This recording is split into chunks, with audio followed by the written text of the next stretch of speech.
when we're not really in a conscious state of mind, it's a little bit harder to hear them. As we are aware, they're always around us, they're always trying to communicate.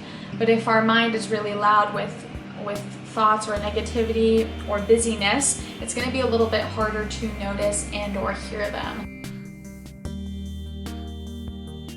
Hey guys, it's Brianna. Today I'm here to talk about spirit guides, how to discover who your spirit guide is, what they might feel like, and how to recognize their energy, and also ways to communicate with them on a daily or regular basis. So a really important and beautiful message to learn is our spirit guides are always around us. They're always supporting us, whether you feel them or not. Know that they are there.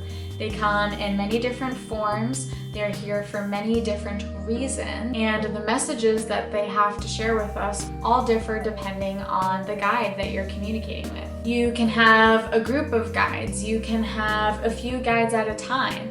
Most cases, you can have a guide from the beginning time of your birth to the time of your departure, or you can have guides come in and out depending on the lessons you're learning in your current life and what they're needed to help you with. Our guides are basically here to communicate with us, send us signs and messages that will help us lead us back onto a path to our higher self or our soul's purpose. As humans, it's our decision to decide whether we're going to listen to those signs and messages and continue on that path, or we can choose a path of free will and come off of that path to choose our own. So continue watching if you want to learn about who your guides are and how to notice them, how to communicate with them and expand your relationship, and also to feel their energy when they are present. So discovering who your guides are, who's a part of your team. It can be a little tricky, especially as I've mentioned that guides like to take on different forms.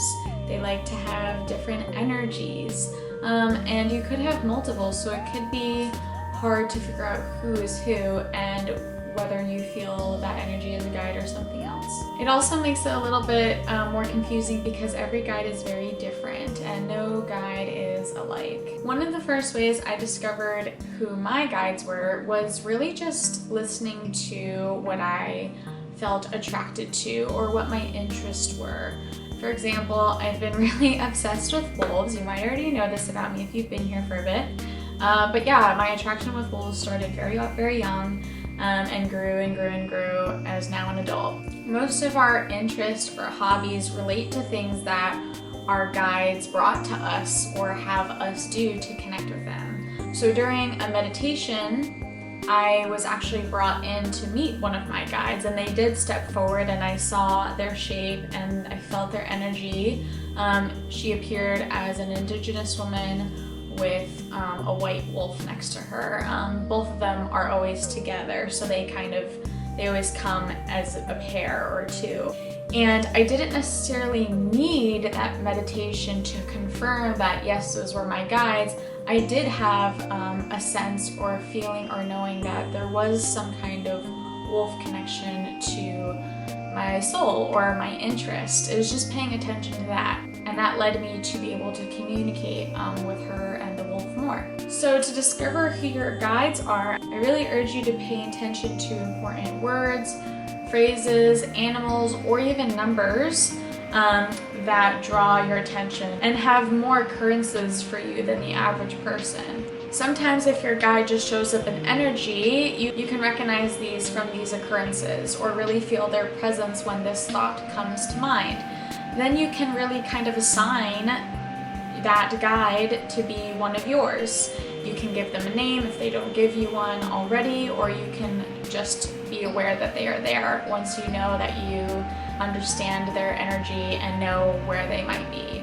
So once you kind of feel an essence of who your guides might be, a great way to learn more about them is by opening up communication with them. There are many different ways you can call on your guides. It can be through a meditation like I have before.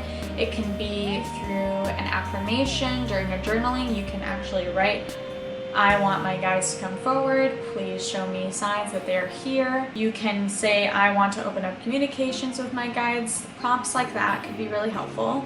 You can open a sacred space for them at your altar or other place where you choose to quiet down. The most important thing is that you are taking the time to quiet your mind so that their presence becomes more loud. When we tend to clutter our mind with things or distractions, or when we're not really in a conscious state of mind, it's a little bit harder to hear them. As we are aware, they're always around us, they're always trying to communicate. But if our mind is really loud with thoughts or negativity or busyness, it's going to be a little bit harder to notice and or hear them. So one of the best ways to communicate is by creating that sacred, peaceful, a little bit more quiet space and setting that intention to begin that communication, whether that be a meditation or all the other things that we talked about. When you start to feel their presence or a shift in energy, it's really important to take kind of notes in your head without examining it all the way. Whether you feel a change in temperature, or you see a different color or an actual shape or figure, take that note for what it is and write that down. You don't have to necessarily continue to think about it as, who is this guide, what are they here for, I needed to learn more. You're gonna get there. So I really urge you to just begin with the simple steps of just acknowledging what their presence looks, feels, sounds like, or is how you imagine it. Your guide is definitely present if you feel a shift of emotion, a shift of temperature, you feel an energy or something present, you can check the direction, you get a new color in your mind, a feeling or sound, or any other type of heightened senses. Once you feel those presence, be sure to then open up communication as you feel comfortable. Just be clear, be open and truthful with your words. A great way to start is by asking them their name. What would you like to call yourself? Or how can I talk to you? You can ask them their purpose of being there. They might send you a sign or give you a message. It's kind of like developing a friendship. You just begin communication off slow, and then as you feel more comfortable, you can begin to open up and really find out more about this energy or guide. The reason why it's so important to take notes after your communication with your guides is so that you are able to recognize when they return.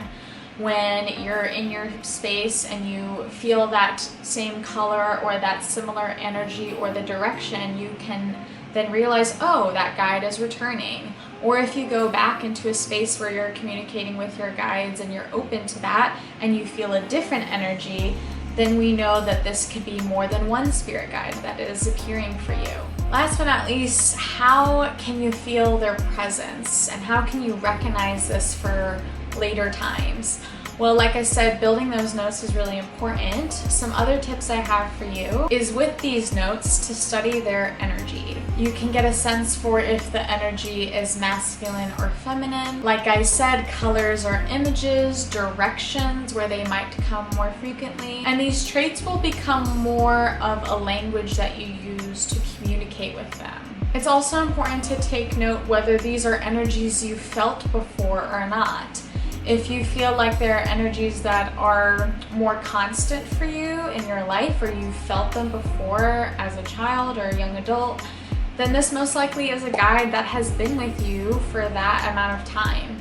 If it's a new energy that you've never felt before, a color you haven't resonated with, but that is showing up for you now, that most likely is a guide who is here for the purpose of your current lesson or your current state. I also really urge you to not compare your story or your experience of meeting your guides with other people. As it's already pretty confusing, guides show up in so many different ways. So if you're trying to compare your experience to someone else, it's most likely not going to be the same or match up, and you're going to be waiting a really long time for you to feel that exact same way as that person. Of course, you can listen to stories to help understand how it could be or ways that it has happened, but don't accept the same outcome, and be excited to possibly experience something new, and more so trust your own instincts as you go, as you study, as you journal about what has happened for you. The closer you align with your own soul and your own instincts, the easier and easier it will be to really work with them, to call them in, and to really create that collaboration you're wishing to help your experience here on Earth. That was a short and sweet way of learning how to connect better with your guides. I really didn't want to share a lot of personal experiences because sometimes I feel like we might hold on to those and expect the same exact thing. I really want this journey to be your own. So take these tips and tools as you listen to them, incorporate which ones feel good for you and which ones don't, and leave those aside, and share your experience with me. I would love to hear it, and continue to keep practicing it. It's a journey, not a race. And I appreciate you so much for being here today, for supporting me. If you want to continue supporting my work on this channel to help with spiritual guidance, you can like, subscribe, and comment. If you also want to get a personal reading from me, I have bookings open in the link in my bio. I hope you have a beautiful, beautiful day, and I can't wait to see you in next week's video.